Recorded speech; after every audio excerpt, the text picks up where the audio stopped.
Bermuda triangle Atlantic సముద్రంలో Miami, America, Bermuda దీవి, Puerto Rico మధ్య ఉండే ప్రాంతం. ఈ ప్రాంతాన్ని డెవిల్స్ ట్రయాంగిల్ అని కూడా అంటారు.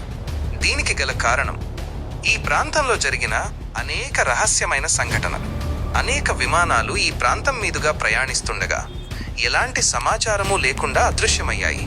పెద్ద పెద్ద కార్గో నౌకలు, యుద్ధ నౌకలు కూడా ఈ ప్రాంతంలో రహస్యంగా మాయమయ్యాయి. దీని వెనుక కారణాలు శాస్త్రవేత్తల పరిశీలన ప్రకారం ఈ ప్రాంతంలో మ్యాగ్నెటిక్ ఫీల్డ్ అసాధారణంగా మారిపోతుంది. దీనివల్ల కాంపస్, నావిగేషన్ సిస్టమ్స్ సరిగా పనిచేయవు. మరోవైపు ఈ ప్రాంతంలో ఎప్పటికప్పుడు ఆకస్మిక తుఫానులు, భారీ అలలు వస్తుంటాయి. ఇవి నౌకలు, విమానాలకు ప్రమాదం కలిగిస్తాయి. అయితే ఈ కారణాలతో పాటు కొందరు ఈ ప్రాంతంలో ఏలియన్ స్పేస్ ఉందని, అందుకే వస్తువులు అదృశ్యమవుతున్నాయని నమ్ముతారు. ఏది ఏమైనా ఇప్పటికీ బర్ముడా ట్రయాంగిల్ మిస్టరీ పూర్తిగా పరిష్కరించబడలేదు.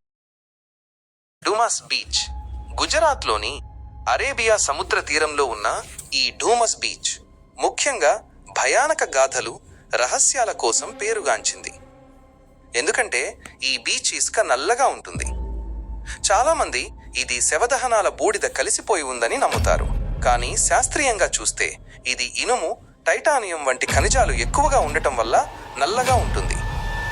కానీ ఇక్కడ రాత్రులు ఎవరూ లేని సమయంలో నవ్వులు, ఏడుపు లేదా గుసగుసలు వినిపించాయని చాలామంది చెబుతారు.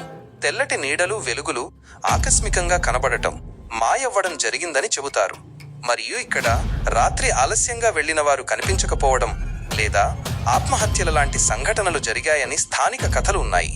అదేగాక 1990లలో ఒక గర్భిణీ ఆడపిల్ల ప్రమాదంలో మరణించిందని, అర్ధరాత్రి తెల్లవారుజాము 3:15కి ఆమె ఆత్మ ఏడుస్తూ వినిపిస్తుందని అక్కడి వారు చెబుతారు.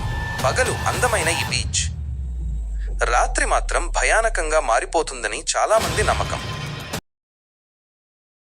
ఈ లైట్ హౌస్లో వెలిగే లైట్ని 24 అవర్స్ ఆన్లో ఉంచడానికి చేసే జాబ్కి శాలరీ 30 crore per annum. 30 కోట్ల శాలరీ ఉన్న చాలామంది ఈ జాబ్ని చేయడానికి అస్సలు ఇష్టపడరు.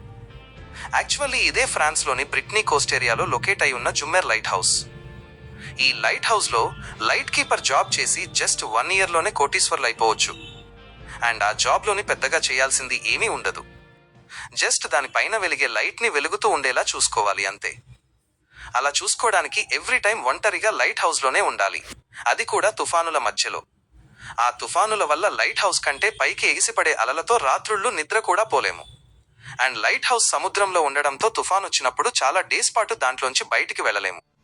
అండ్ ఫుడ్ కూడా హెలికాప్టర్ ద్వారా తీసుకొచ్చి మనకి ఇస్తారు. ఏంటి చేస్తారా ఈ జాబ్? కింద కామెంట్ చేయండి.